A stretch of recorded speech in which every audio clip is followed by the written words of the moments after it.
Yo guys, jumpa lagi di Historik Indonesia. Pada episode kali ini kita akan membahas mengenai sejarah lahirnya agama Buddha.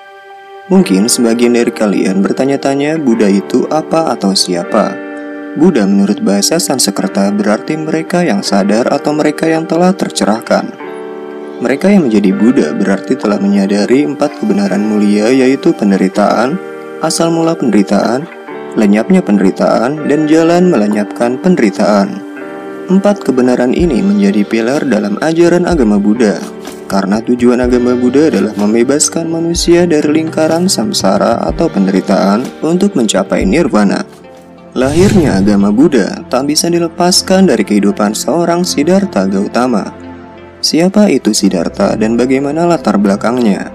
Siddhartha adalah pangeran suku Sakya Kapilawastu yang kini berlokasi di negara Nepal.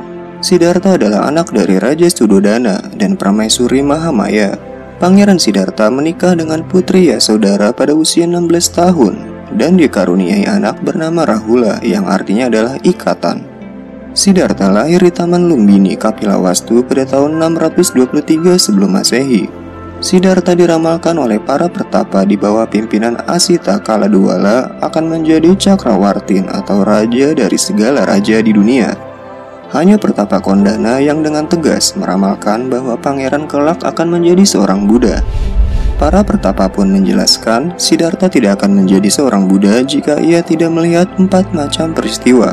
4 macam peristiwa itu adalah orang tua, orang sakit, orang mati, dan seorang pertapa. Karena ingin anaknya menjadi seorang raja, maka Raja Sudodana menyeting lingkungan istana untuk tidak menampilkan 4 macam peristiwa tadi guys. 28 tahun hidup bermewah-mewahan di istana. Akhirnya sang pangeran merasa jenuh dan ingin melihat dunia luar. Raja Sudodana pun segera mengatur rakyatnya agar tidak menampilkan 4 macam peristiwa yang disebutkan oleh para pertapa. Pangeran Siddhartha pun keluar istana ditemani kusirnya, Channa. Sang pangeran pun akhirnya melihat sosok orang tua yang luput dari penjagaan.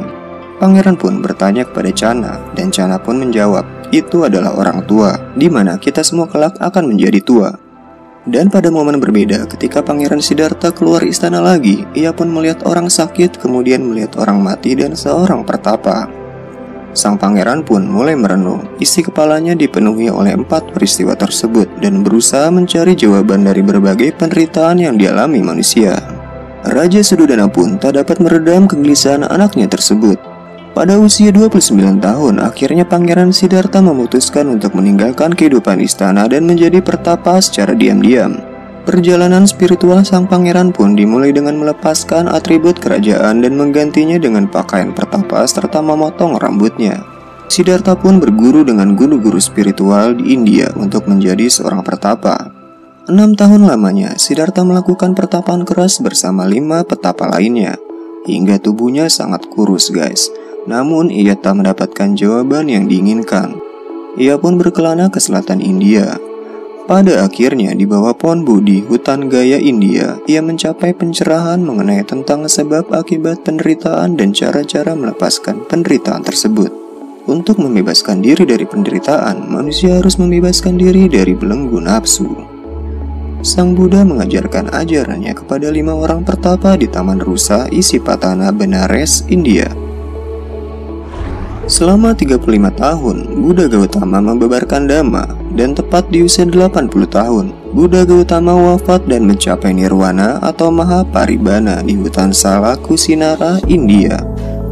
Selepas Paribana Buddha, ajaran sang Buddha mulai ditulis. Kitab agama Buddha yaitu Tripitaka atau Tipitaka yang berarti adalah 3 keranjang. Kitab Tripitaka berisikan Vinaya Pitaka yang memuat tentang aturan dan hukum yang mengatur cara hidup para biku atau bikuni. Sutta Pitaka yang berisikan khotbah-khotbah sang Buddha, dan Abhidhamma Pitaka yang berisikan mengenai filsafat ajaran sang Buddha. Aliran-aliran agama Buddha muncul pada Pesamuan Agung kedua pada tahun 443 sebelum Masehi, atau 1 abad setelah sang Buddha mencapai nirwana. Pesamuan agung yang diikuti 700 biku tersebut kemudian melahirkan 2 aliran Buddha, yaitu Hinayana dan Mahayana.